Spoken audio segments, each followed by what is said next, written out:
आज उत्तर प्रदेश के जनपद रामपुर में आज़ाद समाज पार्टी के राष्ट्रीय अध्यक्ष चंद्रशेखर आज़ाद रामपुर पहुंचे, जहां विधानसभा के हो रहे उपचुनाव को लेकर वे आजम खान के साथ प्रचार प्रसार करेंगे। वहीं 2 दिवसीय दौरे पर पहुंचने के बाद चंद्रशेखर आज़ाद ने अंबेडकर जी की मूर्ति पर माल्यार्पण किया। उसके पश्चात वे सपा के कद्दावर नेता मोहम्मद आजम खान के घर उनका हालचाल लेने पहुँचे।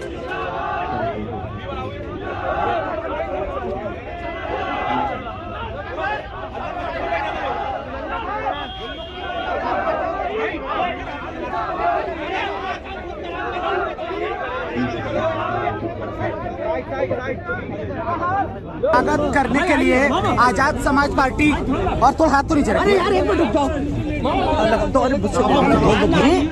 ये हमारे वर्कर जो है अपने जुनून को संभालो, जुनून के साथ साथ होश का प्रयोग भी करो। इधर देखिए, चलो। अरे हाथ हटा लिए हम। अरे भाई तुम लोग से पूछो जो पूछना है, यहीं से पूछो आप जो पूछना है। रामपुर से ही बदलाव की आंधी चलेगी। उधर खतौली में भी माहौल अच्छा है, मैनपुरी में भी अच्छा है, और अभी यहाँ रामपुर से भी पहले से आजम खान जी यहाँ मेहनत कर रहे हैं। हम सब लोग मिलके रामपुर में जो कमी खामी इस चुनाव को जीतने में उसको पूरा करेंगे। आपको बताया आजम खान सजा याफ्ता है, इन दिनों उन पर सजा हो गई हेट स्पीच के मामले में, तो इसका आप कितना फायदा और कितना नुकसान हो सकता है? जब सत्ता अहंकारी और तानाशाह हो जाए तो किसी भी निर्दोष को सजा हो सकती है। मैंने तो खुद 16 महीने जेल काटी। इसी सरकार ने मेरे ऊपर रासुका लगाई। ये दमनकारी सरकार है, लोकतंत्र की हत्यारी।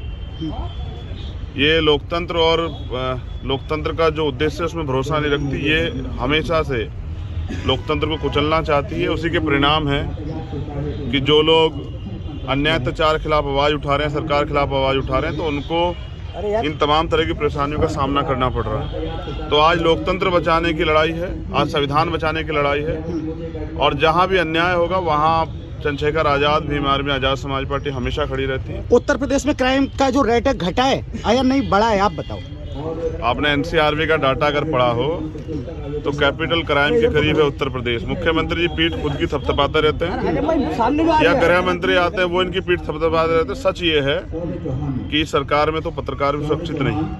और हाल ये है, जहां आप क्राइम घटने की बात कर रहे हैं, आपने देखा यहाँ के एक IPS पे ही जो है अपहरण का और रंगदारी का आरोप था, और वो कितने दिन तक फरार रहे। तमाम तरह से बीजेपी के एक जो हैं मंत्री जिनको सजा होती है वो फाइल लेके भाग जाते हैं। इतना बुरा हाल है। रोज महिलाओं के रेप हत्याएं हो रही हैं, बेरोजगारी चरम पे है, महंगाई बढ़ रही है, एजुकेशन का बजट 0 हो गया है, आरक्षण की हत्यारी बीजेपी सरकार अब क्योंकि वोट चाहिए हमारे लोगों को ठगने का प्रयास करेगी। इनके मंसूबों को नाकाम करने के लिए मैं यहाँ हूँ, और अब हम 2 दिन यहाँ लगातार मेहनत करेंगे कि यहाँ जो अन्याय अत्याचार है उसको जानेंगे भी, और आपके जरिए जो है पूरे देश को, भारत में जो लोग रहते हैं उनको बताने का प्रयास करेंगे जो अब तक हमने सुना कि यहाँ किस तरह के हालात हैं। कोई आप भी हालात देख रहे हैं कि जनतंत्र में, प्रजातंत्र में जनता के पास चुनाव का एक ऐसा अवसर होता है कि वो सरकार को सबक सिखाएं, और जो सरकार ने उनको दर्द और परेशानियाँ दी है और सुनवाई नहीं हो रही है तो उस पर वोट से चोट करें। तो ये वोट की चोट और रामपुर का परिणाम इस सरकार को बताएगा कि जनता उनसे कितनी परेशान है। आजम खान साहब तो आरोप लगा रहे हैं, किसान परेशान है प्रशासन पर कि वो मजदूर परेशान है, महिलाएं परेशान हैं, नौजवान परेशान हैं। कहाँ है पिछले 7वां साल जो है, 8वां साल केंद्र में और 6ठा साल जो है उत्तर प्रदेश में चल रहा है, कहाँ मिला है रोजगार?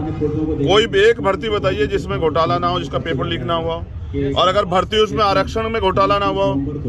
तो इस देश में कई बार आजम जी कहते हैं कि मुसलमान होना अपराध है। मैं कहता हूं कि वंचित वर्ग में पैदा होना अपराध है, क्योंकि उनके लिए कानून के न्याय के दरवाजे सरकार ने बंद किए हैं। हमें लड़के खोलने पड़ेंगे। जो हमारे गठबंधन के जिला अध्यक्ष हैं वही बता सकते हैं। मैं तो अब आ गया हूँ। मेरा कार्यक्रम ये है, जाएंगे उनका हालचाल लेने के लिए। बिल्कुल जाऊंगा, वो भाई है, उनका हालचाल भी जानूंगा, और उनके दर्द को कम करने के लिए जो मुझसे बेहतर हो सकता है वो करूंगा। चलिए, बहुत बहुत। आजम खान रामपुर प्रशासन पर लगातार आरोप लगा रहे हैं, आपको लगता है आरोप गलत है? मैंने तो देखा उत्तर प्रदेश का पंचायत के अध्यक्ष का चुनाव किस तरह से जो है बंदूक के दम पे MLC के चुनाव में जो है पर्चे नहीं भरने दिए गए, और फिर ये भाजपा का चाल चरित्र। मैंने उत्तराखंड का भी इलेक्शन देखा पंचायत का, जीते हुए प्रत्याशी को हरा दिया गया। जब एक दिन VRS रह के अगले दिन कोई आदमी चुनाव आयुक्त बन जाता है तो समझ आता है कि सत्ता कितना बड़ा खेल कर रही है।